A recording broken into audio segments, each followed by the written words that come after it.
बेमौसम बारिश ने इस बार किसानों के लिए बड़ी मुसीबत खड़ी कर दी है। देश के अलग अलग हिस्सों में हो रही लगातार बारिश से रबी की फसलें बुरी तरह प्रभावित हुई हैं। खेतों में खड़ी गेहूं, सरसों और चने की फसलें पानी में गिर चुकी हैं और किसानों की महीनों की मेहनत अब बर्बादी में बदलती नजर आ रही है। किसानों का कहना है कि बारिश के कारण नुकसान इतना ज्यादा है कि इसकी भरपाई करना बेहद मुश्किल होगा। कई किसानों ने खेती के लिए कर्ज लिया था, लेकिन फसल खराब होने के बाद अब उन्हें कर्ज चुकाने की चिंता सता रही है। जो अलावा ये बरसात हुई, आंधी रूसा चला ना, उससे भी फसलों में, जौ में, गेहूं में, सरसों में, चने में और ये अन्य फसलें, सौंफ हुई, इनमें काफ़ी नुकसान हुआ है। इसकी वजह से आंधी और बरसात रात को ही इससे सारे गेहूं की फसलें लेट गई। इसलिए इससे 30 से 40% का नुकसान है। 10-12 बीघा का नुकसान हुआ सर।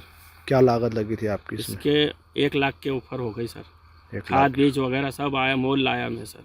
सोयाबीन नहीं हुई सर, इसलिए सबसे गेहूँ भी मोल लाया सर। न खाद वगैरह का बैग भी भरनी है सर, खाद बीज की।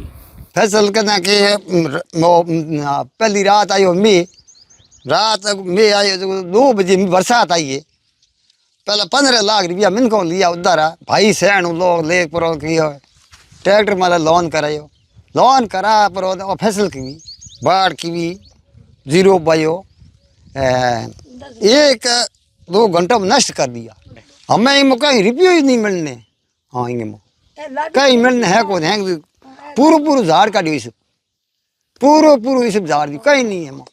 मदद करे तो सरकार, माई बाप है, गरीब आदमी हो, दवाई वाला आदमी डो जे आप वह सरकार हो तो करे हमारी मदद, नहीं हमारी एक हालत है कोई। वहीं केंद्र सरकार भी इस पूरे मामले को लेकर एक्शन में नजर आ रही है। केंद्रीय कृषि मंत्री शिवराज सिंह चौहान ने कहा कि सरकार लगातार स्थिति पर नजर बनाए हुए है।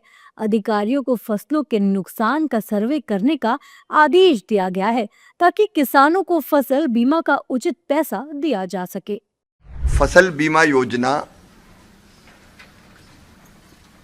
देखने वाले सभी अधिकारियों को मैंने कहा है कि राज्यों के साथ तुरंत संवाद करें, संपर्क करें,